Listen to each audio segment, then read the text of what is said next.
नमस्कार, जय हिंद प्यारे साथियों। मैं पारस सर भविष्य के सभी शिक्षक शिक्षिकाओं का स्वागत करता हूं पारस फ्री एजुकेशन में। प्यारे साथियों, आज मैं पर्यावरण का प्रैक्टिस सेट 12 लेकर आया हूं, जिसमें कुल प्रश्नों की संख्या 30 है, जो कि आपके सिलेबस के अनुसार तैयार किया गया है। इसलिए आप सभी से रिक्वेस्ट है, आप लोग इस प्रैक्टिस सेट को अवश्य लगाएं, क्योंकि यहाँ से आपको एग्जाम में प्रश्न देखने को मिलेंगे और आपका जो भी स्कोर रहता है वो आप हमें कमेंट बॉक्स में बताएं। तो चलिए हम शुरू करते हैं प्रश्न क्रमांक 1 से। परिवार के सदस्यों में प्यार व निष्ठा का ना होना क्या कहलाता है? तलाक कहलाता है, पारिवारिक विघटन कहलाता है, व्यक्तिगत विघटन कहलाता है या फिर सामूहिक विघटन कहलाता है? तो ध्यान रखिए, परिवार के सदस्यों में प्यार व निष्ठा का ना होना कहलाता है पारिवारिक विघटन। यहाँ पर जो हमारा करेक्ट आंसर है वो ऑप्शन बी के साथ है, चला जाएगा। चलिए इसके बाद हम अगले प्रश्न पर आते हैं। साथियों, अब आप घर बैठे इंडिया के नंबर 1 प्लेटफॉर्म अनअकैडमी पर अपनी तैयारी कर सकते हैं, जहां पर आपको live classes, practice test, live test series, batch courses के साथ साथ unlimited access to all courses की सुविधा उपलब्ध है। यहाँ पर आप इंडिया के टॉप एजुकेटर के द्वारा सभी, चाहे सीटेट हो या फिर यूपी, टीजीटी, पीजीटी, सभी की आप तैयारी यहाँ पर इंडिया के टॉप एजुकेटर के द्वारा यहाँ पर कराई जाती है। तो यदि आप करना चाहते हैं तो आप डिस्क्रिप्शन में दी गई लिंक से अनअकैडमी को डाउनलोड कर वहाँ पर आप अपनी तैयारी कर सकते हैं।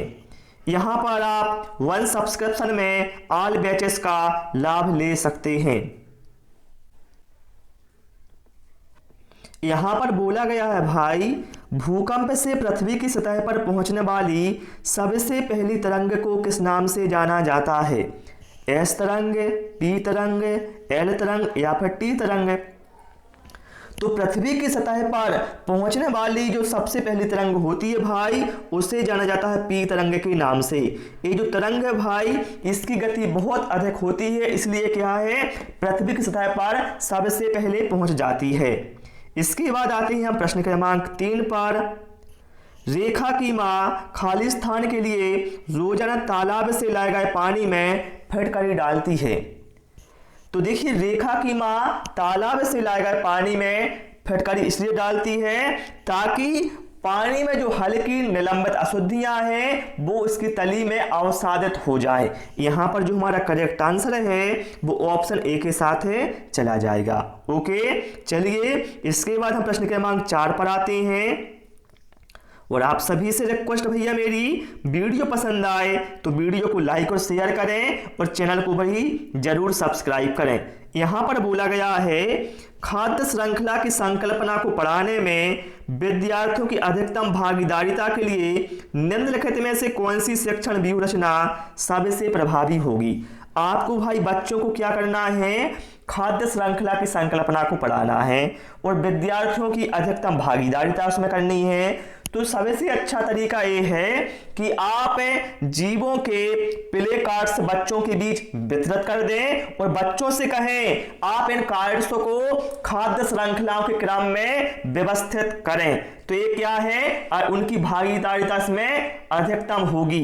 तो यहाँ पर जो हमारा करेक्ट आंसर है मेरे भाई वो ऑप्शन बी के साथ जाएगा, जीवों के प्ले कार्ड्स बनाना और विद्यार्थियों के समूह को विभिन्न खाद्य श्रृंखलाओं को सोचते हुए उन्हें व्यवस्थित करने के लिए कहना। ठीक है, चलिए इसके बाद आते हैं हम प्रश्न क्रमांक 5 पर। यहां पर बोला गया है, एक विज्ञान शिक्षिका श्वसन प्रकरण पढ़ाने के बाद परीक्षा का आयोजन करती है और यह देखती है कि अधिकांश विद्यार्थी श्वसन और सांस लेने के बीच अंतर को नहीं समझते हैं। यह किसके कारण हो सकता है? यह उनकी कक्षा अध्यापिका नहीं है भैया, ये तो नहीं है। विद्यार्थी प्रश्न को सही तरीके से नहीं समझ सके, ये तो भैया हमारा आंसर हुआ ही नहीं। ठीक है, शिक्षिका की कक्षा में प्रायः बहुत अनुशासनहीनता रहती है, नहीं। यहाँ पर जो हमारा करेक्ट आंसर भाई वो ऑप्शन डी के साथ चला जाएगा। देखिए, शिक्षिका ने भले ही श्वसन को पढ़ा दिया अपनी कक्षा में, लेकिन जब परीक्षा का उसने आयोजन किया तो बच्चे श्वसन और सांस लेने के बीच अंतर को नहीं समझे। क्यों नहीं समझे भाई? क्योंकि शिक्षिका ने उस टॉपिक को व्याख्या सहित उस संकल्पना को व्याख्यात रूप से सही तरीके से नहीं समझाया है, इसलिए बच्चे नहीं समझे। तो यहां पर हमारा करेक्ट आंसर ऑप्शन डी के साथ जाएगा। वह कक्षा में प्रभावी तरीके से संबंधित संकल्पना को व्याख्यात नहीं कर सकी। ओके, चलिए प्रश्न क्रमांक 6 पर आते हैं। भैया ये आपके आपदा प्रबंधन से लिया गया है, बहुत ही महत्वपूर्ण प्रश्न है। भारत में आपदा के निवारण से संबंधित आपदा प्रबंधन अधिनियम किस वर्ष आया? 2004, 2005, 2006 या फिर 2007?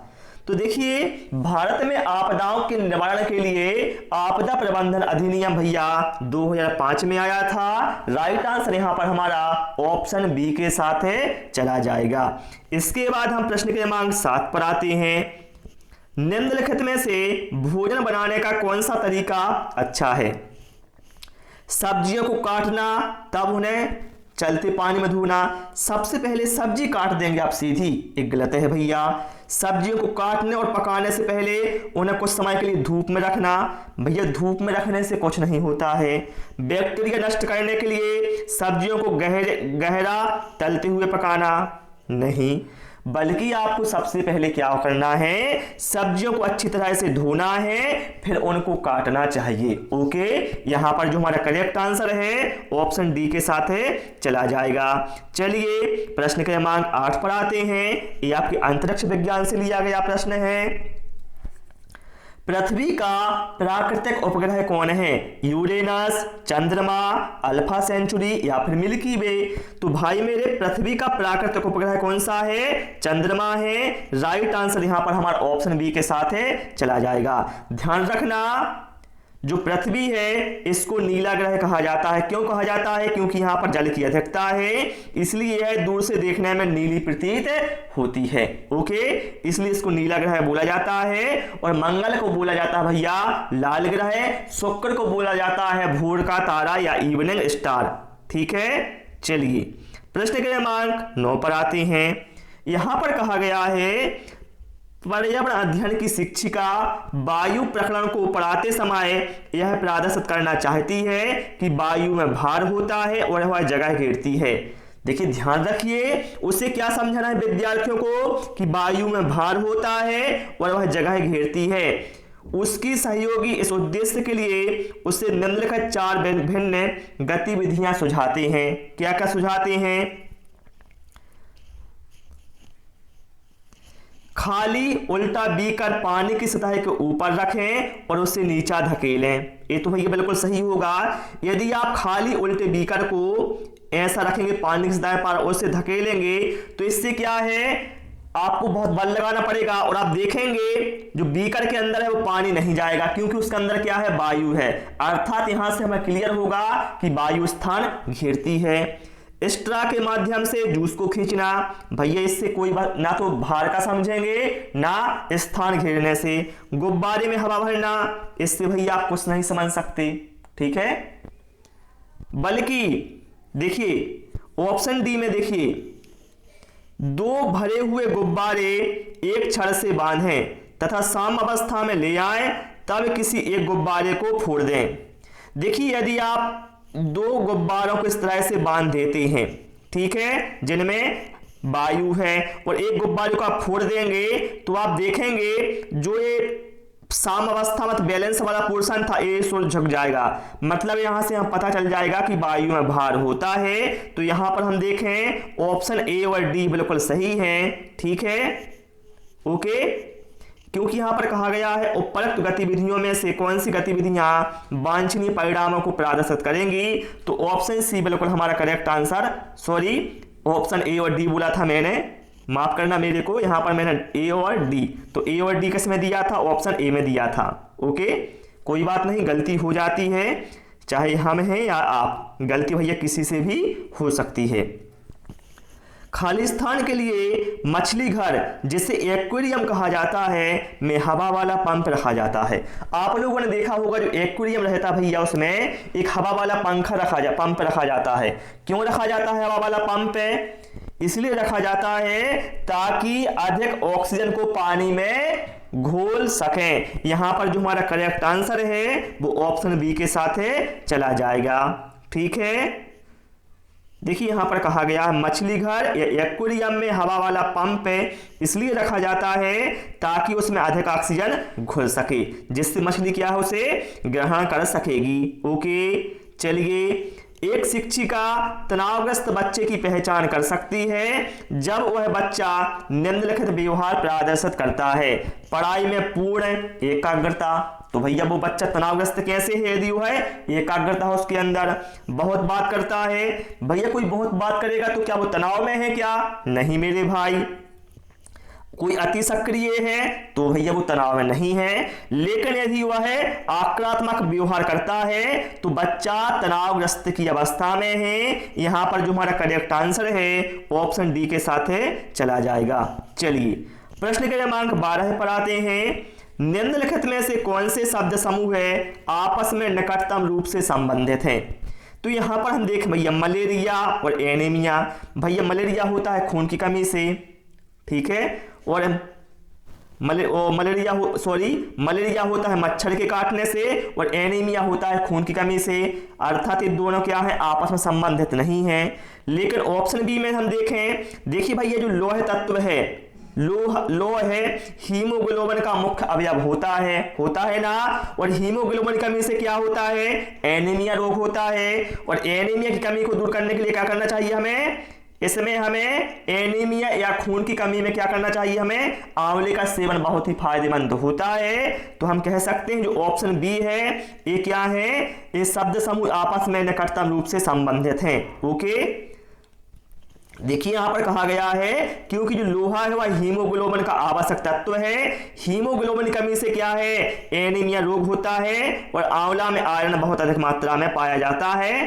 ठीक है, चलिए इसके बाद हम भैया प्रश्न क्रमांक 13 पर आते हैं। हो सकता है किसी को यह प्रश्न कठिन लग रहे हैं, कोई बात नहीं भाई मेरे, प्रश्न ऐसे ही आएंगे एग्जाम में, है ना। सभी बड़े शहर सड़कों पर भारी संख्या में वाहनों के कारण पर्यावरण प्रदूषण की समस्या का सामना कर रहे हैं। पर्यावरण संरक्षण के लिए शहर के लोग व्यक्तिगत रूप से खालिस्तान के माध्यम से अपना सहयोग दे सकते हैं। देखिए भैया हम देख रहे हैं बड़े बड़े सड़कों पर भारी संख्या में वाहन है, वहां पर उसकी वजह से क्या है, पर्यावरण प्रदूषण बहुत अधिक हो रहा है। तो यहाँ पर जो वहां के लोग हैं वह अपना सहयोग कैसे दे सकते हैं, आने जाने के लिए सार्वजनिक यातायात व्यवस्था का प्रयोग करके। ठीक है, तो यहां पर जो हमारा करेक्ट आंसर है वो ऑप्शन ए के साथ चला जाएगा। ओके, चलिए इसके बाद भैया हम प्रश्न क्रमांक 14 पर आते हैं। कक्षा में पोषण प्रकरण का परिचय अधिक प्रभावी तरीके से देने के लिए एक शिक्षक को, देखिए कक्षा में यदि बच्चों को पोषण प्रकरण पर अधिक परिचय देना है जो कि बहुत प्रभावी हो, तो उसके लिए शिक्षक को क्या करना चाहिए, विद्यार्थियों से बोलना चाहिए कि भैया आप सभी लोग अपने अपने टिफिन बॉक्स खोलें और जो आपके उस टिफिन बॉक्स में भोजन सामग्री है उसे देखें आप कि उसमें क्या क्या है, तथा बाद में उसको शिक्षक को व्याख्या करनी चाहिए कि इसमें ये पोषण होता है, इसमें क्या प्रोटीन होता है, क्या कार्बोहाइड्रेट होता है। तो यहां पर जो हमारा करेक्ट आंसर है वो ऑप्शन ए के साथ चला जाएगा। ये सबसे अच्छा प्रभावी तरीका होगा बच्चों के लिए। ओके, चलिए प्रश्न क्रमांक 15 पर आते हैं। वायु प्रकरण पढ़ाने के लिए 4 अलग अलग विज्ञान शिक्षक 4 तरह की शिक्षण पद्धतियों का प्रयोग करते हैं। निम्नलिखित में से कौन सी पद्धति सबसे ज्यादा उचित है? ध्यान रखिए, वायु प्रदूषण के लिए बताइए इसमें से कौन सी पद्धति सबसे ज्यादा उचित होगी।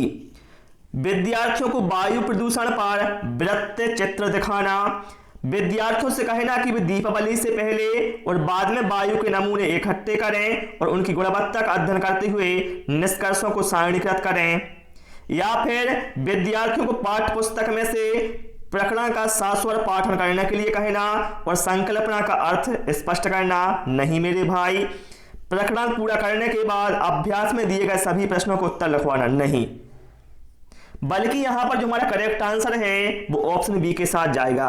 विद्यार्थियों से हम क्या कहेंगे कि आप दीपावली से पहले वायु के नमूने इकट्ठे करें कि वायु कैसी है, और जब दीपावली के बाद हम सभी जानते हैं जो पटाखे हैं बहुत अधिक चलाए जाते हैं, इससे क्या है प्रदूषण बढ़ जाता है। तो क्या है दीपावली के बाद फिर आप पुनः वायु के आंकड़ों को इकट्ठा करें और तुलना करें, तो इससे बच्चे वास्तव में समझेंगे कि वायु प्रदूषण किस तरह से होता है। ओके, चलिए प्रश्न के क्रमांक 16 पर आते हैं। एक कक्षा में औसत से कम वाले 4 विद्यार्थी हैं, उन्हें अन्य विद्यार्थियों के समान लाने के लिए निम्नलिखित में से कौन सी व्यूहरचना प्रभावी होगी। भैया यदि आपकी कक्षा में औसत से कम बुद्धि वाले या औसत अंक से कम अंक लाने वाले विद्यार्थी हैं और आपको उन्हें अन्य विद्यार्थियों के समान लाना है, तो सबसे अच्छा होगा कि जो विद्यार्थी हैं जो औसत से कम हैं, आप उनमें देखेंगे कि इनके अंदर आखिर क्या कौन सी कमियां हैं, और जो भी उनके अंदर कमी होगी आपको उनका उपचार करना होगा, जिससे वो है समान रूप से अन्य छात्रों के आ सकें। तो यहां पर ऑप्शन ए में हम देख सकते हैं उनके अधिगम के कमजोर क्षेत्रों की पहचान करना और उसके अनुसार सुधारात्मक उपाय उपलब्ध कराना। ए होगा हमारा correct answer, option A. Okay, चलिए प्रश्न के क्रमांक 17 पर आते हैं। कहा गया है भारत में समृद्ध वनस्पति जात और प्राणी जात के बारे में पढ़ाने के बाद विद्यालय द्वारा प्राथमिक कक्षाओं के विद्यार्थियों को रणथंबोर राष्ट्रीय उद्यान ले जाया जाता है। यह खालिस्तान विद्यार्थियों की सहायता करेगा। देखिए भैया आप लोग ध्यान रखना, यदि आप शिक्षक हैं और आपने बच्चों को कुछ पढ़ाया, मान लो आपने बच्चों को जल के बारे में पढ़ाया और उसके बाद फिर आप उसी क्षेत्र से संबंधित कहीं भ्रमण पर ले जाते हैं, तो ये क्या है, ये विद्यार्थियों की सहायता करेगा जो कक्षा का अधिगम है उसे वास्तविक जीवन की परिस्थितियों के साथ जोड़ने में। तो यहां पर देखिए शिक्षक ने क्या है वनस्पति जात और प्राणी जात के बारे में पढ़ाया है, उसके बाद क्या है रणथंबोर राष्ट्रीय उद्यान ले गया है, अर्थात कक्षीय अधिगम की वास्तविक जीवन स्थितियों के साथ जोड़ने विद्यार्थियों को सहायता होगी। ओके, चलिए इसके बाद हम प्रश्न के क्रमांक 18 पर आते हैं। आप लोग भैया हमें कमेंट करके बता दो रणथंबोर राष्ट्रीय उद्यान कहां पर है। ठीक है, बहुत आसान है। प्रश्न के क्रमांक 18 पर आते हैं। देखिए यहां पर कहा गया है, प्रश्न भैया देखने में बड़ा लगता है लेकिन बहुत आसान होते हैं। ओके, तो आप कभी मत सोचना एग्जाम में कि बड़ा प्रश्न आ जाए तो सोचो बहुत कठिन होगा। एक कक्षा के अनुभाग आ को पेट्रोलियम और कोयले के भंडारों में रिक्तीकरण प्रकरण को पढ़ाने के लिए मल्टीमीडिया कैप्सूल का उपयोग किया गया। देखिए जो अनुभाग आ है इसके लिए क्या है मल्टीमीडिया कैप्सूल का प्रयोग किया गया, जबकि अनुभाग बा को ग्रीन बोर्ड पर आरेख बनाते हुए पढ़ाया गया। देखिए कितना डिफरेंस हो गया, आ के लिए भैया मल्टीमीडिया कैप्सूल और बा के लिए ग्रीन बोर्ड आरेख पर पढ़ाया गया। बाद में यह पाया गया कि अनुभाग आ के विद्यार्थियों ने एक बेहतर सीमा तक प्रकरण को समझा। ऐसा होने का क्या कारण हो सकता है, तो भैया ऐसा होने का सीधा साधा तो कारण भैया अपन ने क्या किया है अनुभाग आ को मल्टीमीडिया कैप्सूल का यूज किया है, अर्थात दृश्य श्रव्य सामग्रियां का यहां पर यूज किया है, इसलिए क्या है वो बेहतर प्रदर्शन कर सके। तो ऑप्शन सी यहां पर हमारा करेक्ट आंसर जाएगा। ओके, चलिए प्रश्न के क्रमांक 19 पर आते हैं। भार उत्तोलकों को प्रायः ज्यादा मांसपेशियां और बॉडी मॉस बनाने की आवश्यकता होती है। ठीक है, इस उद्देश्य के लिए उन्हें ऐसा आहार लेने की आवश्यकता होती है जो खालिस्तान से भरपूर है। तो भैया उन्हें देखिए ज्यादा मांसपेशियां और बॉडी बनाने के लिए हमें प्रोटीन की आवश्यकता होती है, इसलिए यहां पर भैया हमारा करेक्ट आंसर जाएगा ऑप्शन डी के साथ। ठीक है, चलिए प्रश्न के क्रमांक 20 पर आते हैं। अंजलि की सहेली दांतों में क्षय से बचने के लिए निम्नलिखित 4 तरीके बताती है। क्या है? अंजलि की सहेली है जो दांतों में क्षय से बचने के लिए निम्नलिखित 4 तरीके बताती है। दिन में 2 बार ब्रश करे। भैया ये तो सही है, क्योंकि दांत साफ रहेंगे तो क्या होगा? दांत अच्छे रहेंगे। इनेमल कम ना हो इसके लिए ब्रेसेज पहने। ये तो भैया कोई लेना देना नहीं है, ठीक है। मिठाई, चॉकलेट्स और कार्बन डाइऑक्साइड युक्त पेयजल पदार्थ ना ले। बिल्कुल भैया, मिठाई, चॉकलेट और आपको ऐसे पदार्थ नहीं लेने चाहिए, ये तो सही है। सी भी सही है। हर खाने के बाद कुल्ला करे। बिल्कुल, खाना खाया उसके बाद कुल्ला कर लो आप, ये भी ठीक है। तो यहां पर हम देखें ऑप्शन ए, ऑप्शन सी और ऑप्शन डी सही है। तो ऑप्शन ए में आप देख सकते हैं सी डी ए, ये हमारा करेक्ट आंसर होगा ऑप्शन ए, ठीक है। ये सबसे अच्छे तरीके होंगे, ठीक है। चलिए प्रश्न क्रमांक 21 पर आते हैं। अभिभावक शिक्षक अंतः क्रियाओं को उपलब्ध कराने का मुख्य उद्देश्य है। यदि आप अभिभावक और शिक्षक इन दोनों के बीच अंतः क्रिया उपलब्ध कराते हैं तो इनका मुख्य उद्देश्य क्या होता है भाई? एक दूसरे के साथ सामाजिक संबंध स्थापित करना नहीं मेरे भाई, ठीक है। मुख्य उद्देश्य की बात हुई है यहां पर, ठीक है। एक दूसरों की कमियों को उजागर करना, विद्यालय में हो रहे क्रियाकलापों के बारे में जानकारी साझा करना नहीं, बल्कि इसका जो मुख्य उद्देश्य है भाई वो होता है पुनर्वलन और सुधार के लिए बच्चों की योग्यताओं और कमजोरियों के बारे में अभिभावकों से चर्चा करना। यहां पर जो हमारा करेक्ट आंसर है मेरे भाई ऑप्शन ए के साथ चला जाएगा। ओके, चलिए प्रश्न क्रमांक 22 पर आते हैं। लेकिन मैं आज गारंटी से बोल सकता हूं भाई बहुत सारे साथियों को यह प्रश्न कठिन लग रहे होंगे, ठीक है। कहा गया है यह पढ़ाते समय कि कुछ समय के लिए खाद्य पदार्थों को किस तरह ताजा रखा जा सकता है। राधा अपनी कक्षा में निम्नलिखित अनेक तकनीकी की परिगणना करती है। क्या है? खाद्य पदार्थों को अधिक समय तक किस तरह से ताजा रखा जा सकता है, यहां पर ये बात की जा रही है। चलिए हम क्रियाकलाप पढ़ लेते हैं। उसे कटोरी में रखती है तथा कटोरी को एक खुले बर्तन में रख देती है जिसमें ठंडा पानी है। फिर क्या है? उसे गीले कपड़े में लपेट देती है, उसे धूप में खुला फैला देती है, या फिर उसे छोटे छोटे टुकड़ों में काटती है और अंधेरे में रख देती है।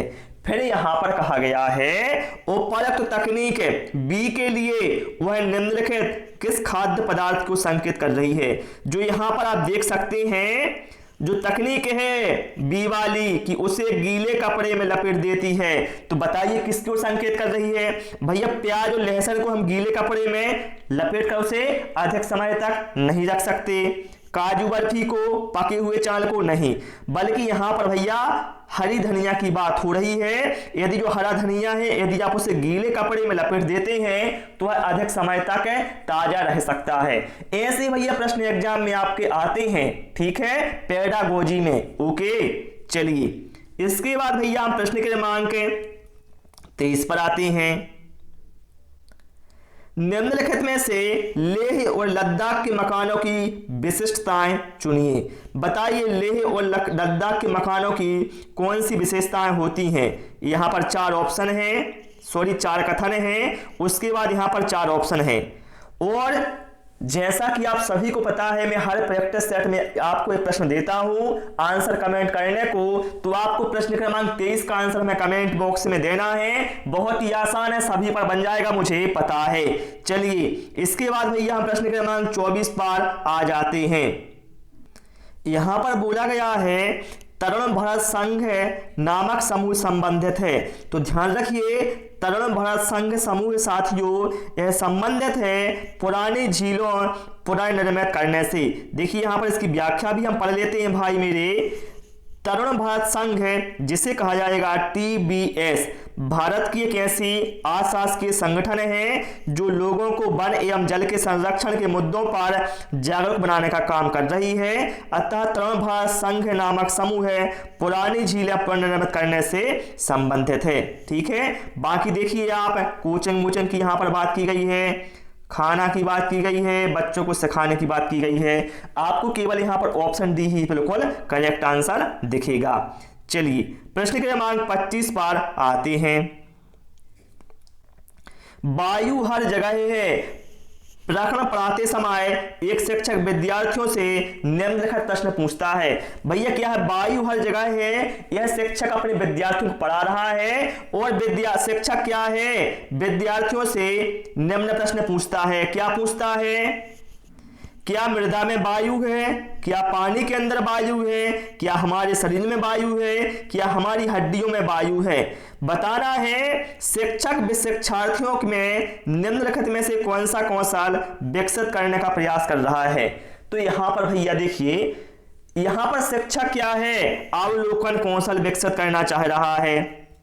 क्योंकि क्या मृदा वायु है, इससे क्या है, जो शिक्षार्थी हैं वो देखेंगे कि वास्तव में मृदा वायु होती है कि नहीं होती, पानी के अंदर वायु होती है कि नहीं होती, शरीर में वायु होती है कि नहीं होती। अर्थात विद्यार्थी क्या करेंगे, अवलोकन करेंगे इसका। ठीक है, तो यहां पर हम कह सकते हैं शिक्षक अवलोकन कौशल बढ़ाने का प्रयास कर रहा है।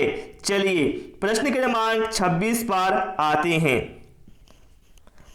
पर्यावरण अध्ययन की पाठ्य पुस्तकों में अभ्यास एवं गतिविधियों को खाली स्थान उपलब्ध कराना चाहिए। पाठ के अंत में, प्रकरणों में अंतर्निर्मित, पुस्तक में अलग अलग स्थानों पर या फिर इकाई के अंत में। तो ध्यान रखिए, जो पर्यावरण अध्ययन की पाठ्य पुस्तकें हैं इनमें जो अभ्यास और गतिविधियां हैं वह है जो हमारे प्रकरण हैं इनमें ही अंतर्निर्मित होनी चाहिए। यहां पर हमारा करेक्ट आंसर ऑप्शन बी के साथ चला जाएगा, जिससे क्या है विद्यार्थियों के अधिगम अनुभवों, उसमें आने वाली कठिनाइयों आदि की पहचान की जा सके और उपचारात्मक शिक्षण के माध्यम से इन कठिनाइयों को दूर भी किया जा सके। ओके, चलिए प्रश्न क्रमांक 27 पर आते हैं। बहुत ही आसान प्रश्न है लेकिन इंपॉर्टेंट है। प्राथमिक स्तर पर बच्चे का आकलन करने का सर्वश्रेष्ठ तरीका खाली स्थान का प्रयोग करना है। तो भाई मेरे, जो पोर्टफोलियो है प्राथमिक स्तर पर बच्चे का आकलन करने का सबसे प्रभावी तरीका होता है। प्रश्न क्रमांक 28 पर आते हैं। एक शिक्षक पढ़ाते समय दृश्य श्रव्य सामग्रियों एवं शारीरिक गतिविधियों का प्रयोग करता है, क्योंकि यह है, बताइए। तो भैया ये क्या करते हैं, अधिगम वृद्धि में परिवर्तन और इंद्रियों का उपयोग करते हैं। ठीक है, देखिए दृश्य श्रव्य सामग्री से क्या है, जो अधिगम है वो तीव्र गति से होगा क्योंकि बच्चे इसमें रुचि लेंगे, और शारीरिक गतिविधियों से क्या है, जो छात्र हैं वो अपनी अधिकतम इंद्रियों का उपयोग करेंगे। ओके, चलिए प्रश्न क्रमांक 29 पर आते हैं। सांपों के संदर्भ में सही कथन चुनिए। हमारे देश में केवल 4 तरह के जहरीले सांप पाए जाते हैं। तो भैया केवल 4 तरह के जहरीले सांप, ये तो गलत है, शायद 6 प्रकार के पाए जाते हैं, अभी मैं बता दूंगा आपको। नांग या कोबरा जिसे कहा जाता है जहरीले सांपों का एक प्रकार है। बिल्कुल भैया, जो कोबरा है भैया बहुत विषैला होता है। जहरीले सांपों के 4 खोखले दांत होते हैं। जब सांप किसी व्यक्ति को काटता है तो इन खोखले दांतों में से जो जहर है उनके शरीर में चला जाता है। बिल्कुल सही भैया। सांप के कांटे की दवाई सांप के जहर से ही बनाई जाती है। बिल्कुल भैया, जो सांप के काटने की दवाई है वह सांप के जहर से बनाई जाती है, जिसका नाम होता है एंटीवेनम। ठीक है, तो ए भी सही है। अर्थात हम कह सकते हैं ऑप्शन बी, ऑप्शन सी और ऑप्शन डी सही है। तो करेक्ट आंसर यहां पर हमारा ऑप्शन ए के साथ चला जाएगा। देखिए भारत में लगभग 250 प्रजाति के सांप पाए जाते हैं। भारत में विशेष रूप से 6 तरह के जहरीले सांप हैं। यहां पर आप नाम भी देख सकते हैं, the king cobra, Indian crate, Russell viper, the scaled viper, Indian cobra के नाम से मुख्य रूप से शामिल हैं। ओके, चलिए प्रश्न क्रमांक 30 पर आते हैं। निम्नलिखित में से पेट्रोलियम के सही अभिलक्षण को चुनिए। तो भैया पेट्रोलियम के सही अभिलक्षण क्या होते हैं? पेट्रोलियम क्या होता है भैया? बदबूदार होता है। बिल्कुल सही है। फिर क्या है? पतला। भैया पेट्रोलियम पतला नहीं होता, ना पीला होता है, क्योंकि पेट्रोलियम क्या होता है? गाढ़ा होता है, वो गहरा रंग का होता है। अच्छी गंध का नहीं मेरे भाई, बिना गंध का नहीं। बल्कि पेट्रोलियम क्या है, बदबूदार होता है, गाढ़ा होता है और गहरे रंग का होता है। राइट आंसर यहां पर भैया हमारा ऑप्शन डी के साथ है चला जाएगा। इसका निर्माण कोयले की तरह वनस्पतियों के पृथ्वी के नीचे दबने तथा कालांतर में उनके ऊपर उच्च दाब तथा ताप के आपतन की वजह से होता है।